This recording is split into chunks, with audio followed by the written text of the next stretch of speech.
I would not be as strong of a person if I hadn't finished soccer and if I hadn't played soccer. I don't really remember much about the pain or anything. I just remember grabbing my knee right away.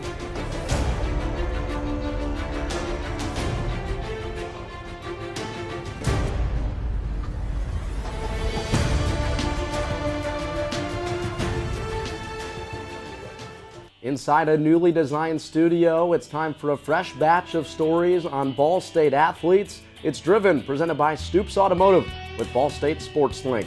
I'm your host, Connor Onion, and new to the show this year is Allison Luthman. Allie, welcome to the show. It's great to be with you. Yeah, thank you. So last time I was here was last spring talking about the Chirpy, so it's great to be back hosting, and we're going to get started right away. Up first is the latest I Play For You pack featuring Chelsea Swackhammer and her transition from the Big Ten to Ball State. Take a look.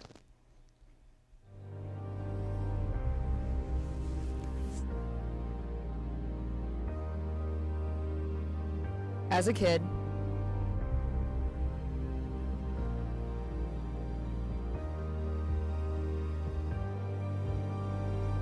you're told to dream big.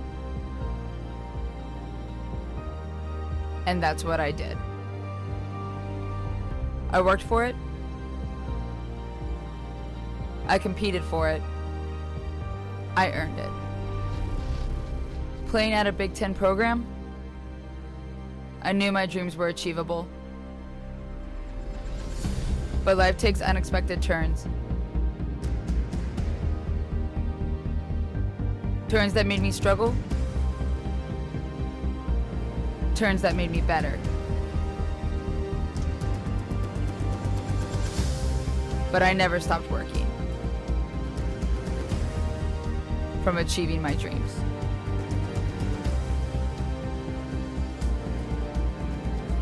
But now this team is part of my dream.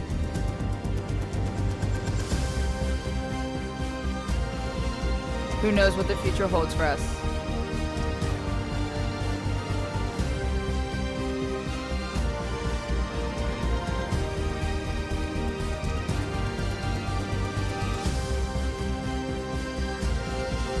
I can lead this team to achieve all of our dreams. With this team, anything is possible.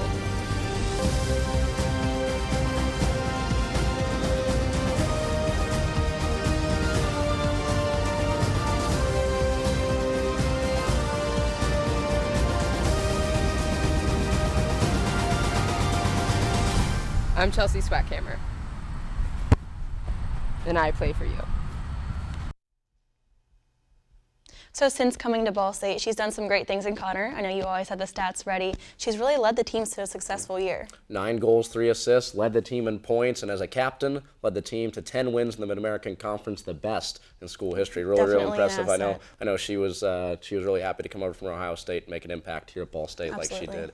Moving on from one team at Briner Sports Complex to another, the field hockey team was led this year by Bryce and Beth Barnes, a pair of sisters. And it wasn't field hockey that originally forged their relationship. It was another sport.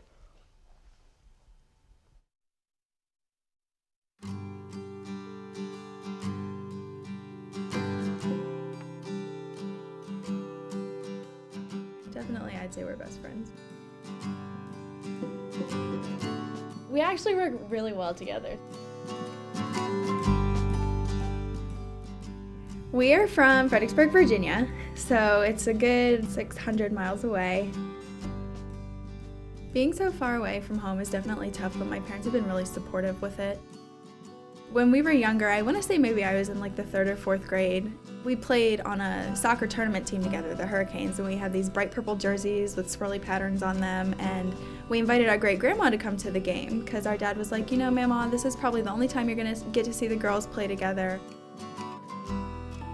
I always thought that around the middle school age that my dream was to be a Division I soccer player. I never expected to be anything with field hockey. I just did not fall in love with the game like I did with soccer, and then I just kept playing, and then I kind of realized that I was pretty decent at it around 7th grade when we started playing with our middle school.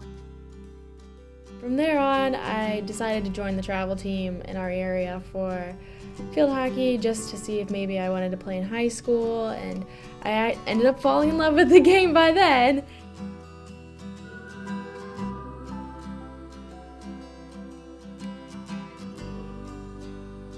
I decided around my sophomore year that I wanted to probably focus a little bit more on field hockey than soccer, which is when I stopped playing travel. I would say I kind of made the decision myself just because I needed to branch out and see something different other than soccer. We started at the same time, so it was kind of cool, like we were both just really growing in the sport together. And I think that just really helped kind of breed the athletic competition, and it really made us want to grow as people, it made us want to grow as athletes. So, I mean, definitely starting young was good for us, even if it wasn't in the sport that we ended up playing in college. The Ball State Cardinals, the sisters, Bryce Barnes and Beth Barnes. Family matters here on this Ball State Cardinal team.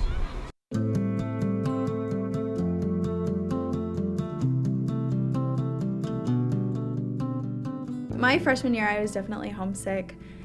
Called mom and dad a lot, called my grandma when mom and dad didn't answer, called my sister.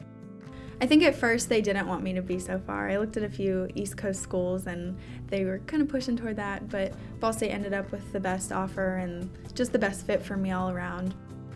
I think I was a little more homesick at the beginning just because it was so different. I had to make brand new friends. We've never moved before, so I've never really been forced to make a ton of new friends, and it was just like a whole new it wasn't really like a shock, but it was just completely different than little Fredericksburg where everybody knows each other.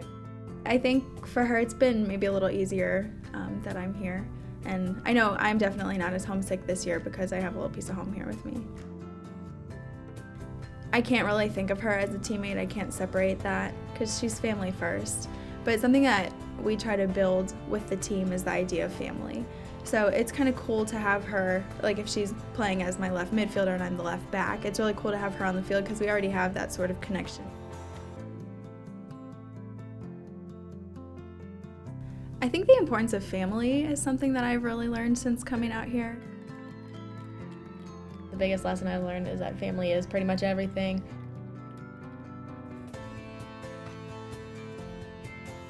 I really realized that coming so far away from home, being independent is a good thing, but you always have your family and your ties back home they just mean so much. And you never really realize what you have until it's gone. Being distant so far has really kind of taught me that. Really cool that those two get to continue their journey as field hockey players here at Ball State together with Beth and Bryce Barnes. But Allie, with working with the Barnes family, it's not just something they say. The sentiments that family truly is everything seems genuine. Yeah, so we got to interview them, and I met their parents a few times, and they absolutely practice what they preach. It was kind of one of those situations where you could just tell how much they felt about each other, and they preached it, and then they took that from their family to field hockey and absolutely stress the importance of it. So now we're going to go back to soccer to Maddie Boyer, and we're going to find out the decision that she had to make. For this light and momentary affliction is preparing for you an eternal weight of glory beyond all comparison, as we look not to the things that are seen, but to the things that are unseen. For the things that are seen are transient, and the things that are unseen are eternal. Before the all-conference honors, before she almost quit, before high school records fell, Maddie Boyer was just a kid from Leo, Indiana. When Maddie was probably about 5, she was on a little league that was like, it was 3v3, there was no goalie. First few games she just ran around like everybody else and chased everybody and the ball, and nobody knew what was going on. It was awful the whole season long. She really wasn't into it at all until she got that first goal and heard the crowd yell. And as soon as the crowd yelled, she looks over and saw all these people yelling, and at that point she thought, okay, I know what I'm supposed to do now. That same game probably scored like 6 goals. She just went and got the ball and took it to the goal, and everybody else just followed her around. She got that feeling a little bit when she was young, and she really kind of wanted to embrace it. He was always my dad, but always a coach. He would always give it to me straight, and I appreciated his opinion about every sport I played more than anyone else's. As she became about 15, 16, 17 high school student, she really started working out and was really driven to be better. I was definitely surprised when schools such as Purdue and Memphis were looking at me to recruit me. I wanted to try and play as big as I could. Plenty of area talent making their decisions official today. And out at Leo, Maddie Boyer signing to play soccer at Memphis. Boyer holds the school record and ranks second in state history and career assists. Boyer played in 16 games as a freshman for the Tigers, recording 2 goals and 2 assists, but found herself struggling being so far from her family. I FaceTimed them for the first time, and when I got on the screen, I immediately started crying, and it was just hard to not have a super close support system because that has got me through a lot of things. Memphis was really tough on her being that far away. I just had mentioned to her, I said, well, Ball State has a fashion design, and she's in fashion merchandising and design. I knew once I was there that I definitely wanted to leave because I was so far from home. At the end of the school year, Boyer made it official. She was transferring to Ball State. I was just going to transfer just for schools. I didn't really care about the soccer part because I was just so tired of how worried it always made me, just about playing, about fitness. I was just like mentally just exhausted from moving twice in a year and just having to create new friends and new coaches, new teammates. Just as Boyer was ready to quit soccer forever, Ball State head soccer coach Craig Roberts heard about her situation and reached out. Craig talked to my club coach and asked if he could have another player or had room for someone else, and Craig was very interested, and so it just worked out. She came here and she just loved the team, and then being closer to home and family and her girlfriend. So being actually here at Ball State was really like she felt like she came home to a good place. Soccer's turned out to be a great plus and the right place for her to be, and she's really excelled here. In her time at Ball State, Boyer has been selected to 2 all-conference teams, named a MAC Distinguished Scholar, and was one of 30 players in the country nominated for the NCAA's Senior Class Award. And through it all, her family was close by her side. I probably wouldn't be here if my family wasn't as supportive.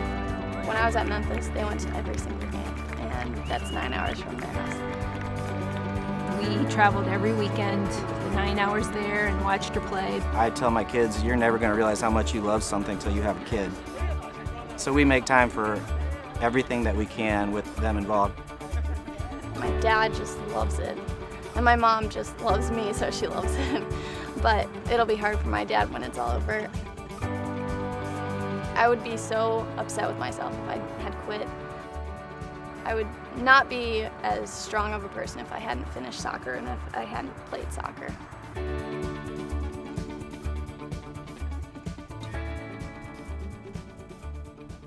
And her father was absolutely correct when he said she excelled here. Last year, she was named the 6th player in Ball State history ever to be named All-MAC for the 2nd time in her career. Yeah, and that goal she scored against Akron, I think that's something I'll remember for a long time. We can rewatch that again. Oh yeah, the way she timed it and chipped it over the keeper, Absolutely. really, really impressive from Madison Boyer. We switch gears to the football field. Tight end Dylan Curry, a tough guy on the gridiron, but as he moves into his family life and has a kid, he shows his more sincere, genuine side. My personal life's a little bit different than the other 112 guys on the team. I have a wife. Me and Hannah met our senior year of high school and dated all the way up until 2.5 years ago when we got married in July of 2013. From the time I met her, I knew that this was the girl I was going to marry. I mean, when that day came, and I asked her to marry me, and she said yes, which thank God she said yes, because I don't know what would have happened if she didn't. She made me the happiest man alive, absolutely. The only day that topped that was July 2nd of this year when we had our daughter Reese. luckily I got the chance. We were off for a week during summer, and she went in for a regular visit to the doctor, and they just told us, said, "How do you feel we're gonna have a baby tonight?" And I was like, it was just a shock of that. I was so happy that I was actually home and didn't have to rush back from Muncie and maybe end up missing the birth of our daughter.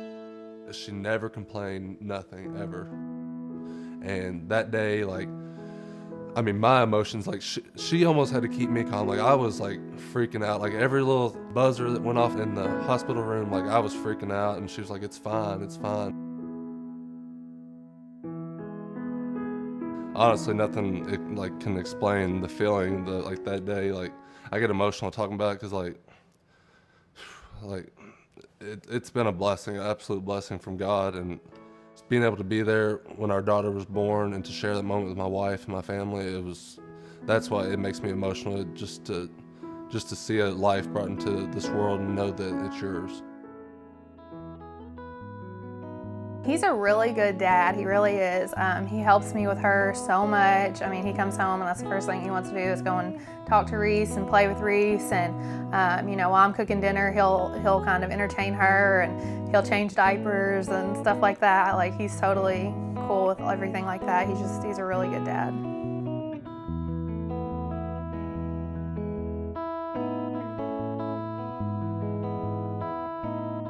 Since she's been born, all the guys have been great. They all want to see her. There probably 50 of them have held her during fan jam and everything, and it's been great. It was just really neat. They all kind of came over there afterwards to see her and talk to her and stuff like that. And Ian and Julian and Ben, they're all just really, really good with her. They're all just great with her, really.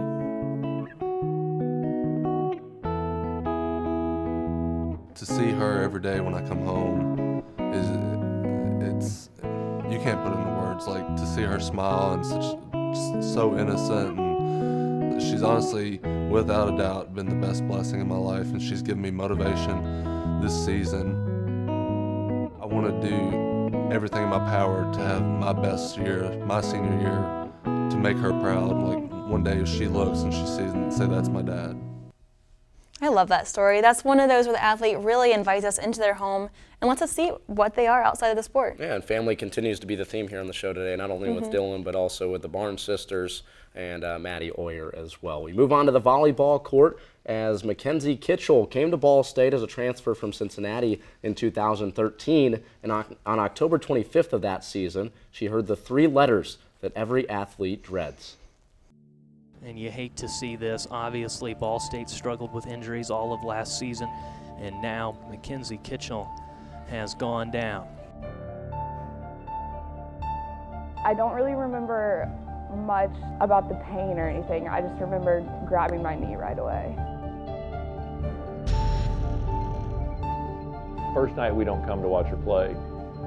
She blows out her ACL.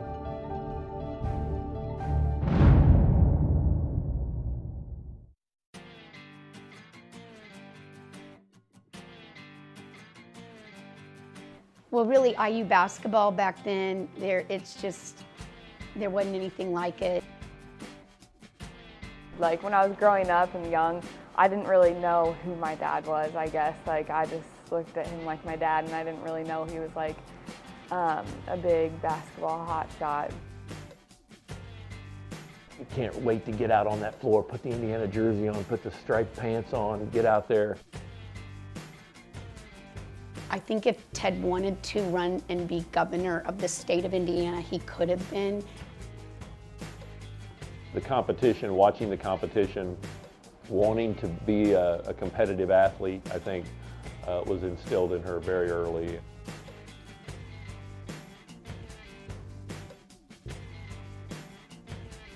She said, "Mom, I love volleyball."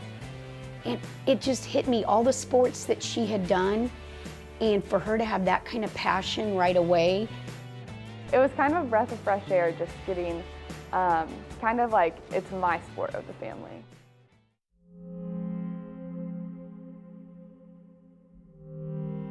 She went to a situation where they had changed coaches. The coach who had recruited her got let go before she got there. The new coach wanted her scholarship and did everything she could to get it. I wasn't her recruit, so it wasn't going to be fair game, anything I did. It was extremely difficult because she had had kind of a couple, things where she had ran till she stopped breathing and she went through 3 kidney stones. There was no support, it was kind of like you've lost the love for the game. My parents definitely were a huge help. They came to every home game even though I wasn't playing, and so they were definitely there for me every step of the way.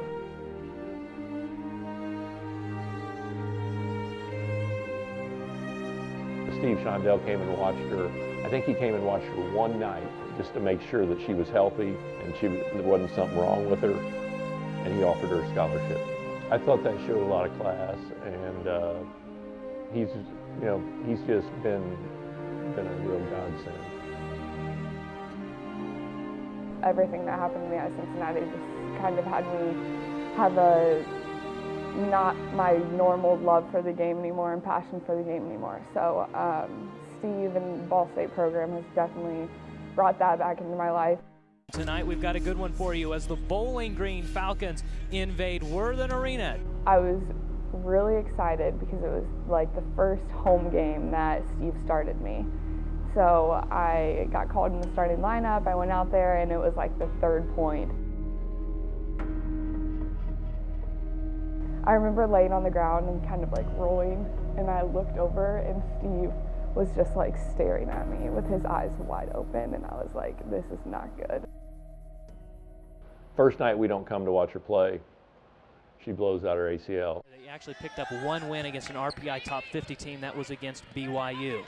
Here's Kitchell again into the block. Nice job by Bowling Green as Kitchell is hurt.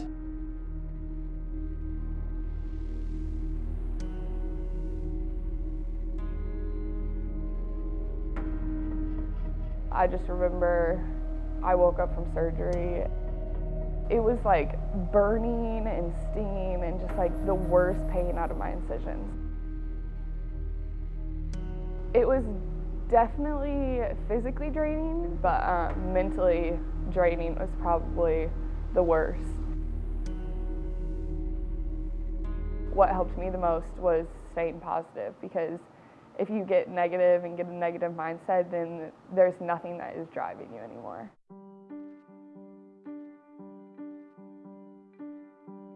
Mackenzie is never negative. She always sees the positive out of everything, and that helped me get through it.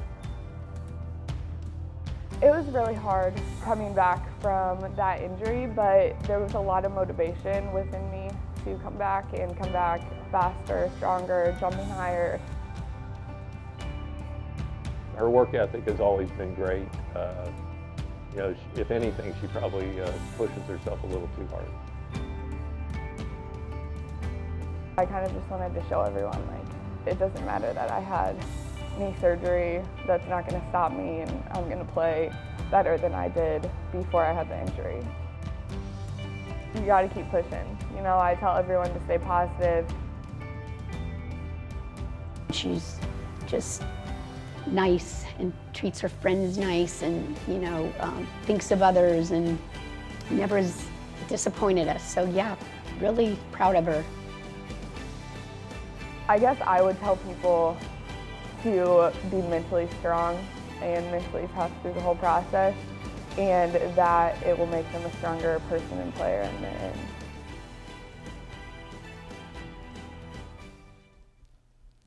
Social media has been buzzing lately. For more on that, we go to our upstairs studios with Clint Fink. Thanks, Connor. From the Digital Sports Production Center, I'm Clint Fink, bringing you social media from Ball State Sports. Women's volleyball tweets showing excitement for their 4th straight sweep. Kelly Hopkins says, "Waking up on game day is one of the better feelings I get to experience." She should be excited because Kelly leads the team with kills with 218 and blocks with a total of 96. Monday, Ball State Soccer tweeted thanking all of the fans for the wonderful love and support throughout the season. Field hockey's Jenna Rosenberry shows appreciation for her family's support throughout the season by tweeting, "I've had the greatest fans for the past 5 years of collegiate field hockey. Hashtag chirp chirp." November means basketball season. Over the summer, Jeremiah Davis posted this picture on Instagram showing his trip to the Bahamas with coaches and teammates. Women's basketball's junior Jill Morrison posted this picture in the locker room with her teammates on Instagram showing her excitement as the team prepares for this season. Ball State football's Darian Green was named the MAC Special Teams Player of the Week. To show excitement for the next game, Darian posted this photo on Instagram saying, "There will be sunshine after the rain. Hashtag run it up." From the Digital Sports Production Center, I'm Clint Fink. Back to you, Connor and Allie. Well done, Clint and Allie. Watching Jeremiah Davis's Instagram post there of them in the Bahamas really made me a little jealous that we didn't get to make the trip. You know, we didn't get an invite, but I think maybe next year we can talk about that, maybe get an inside look. I would definitely approve. Especially with us approaching winter. Absolutely. Some rays in the Bahamas wouldn't be bad for either of us. That wraps up this episode of Driven, presented by Stoops Automotive here with Ball State Sports Link. For Allie Luthman, I'm Connor Onion. Thanks to our executive producer, JC Obringer. We'll talk to you next month.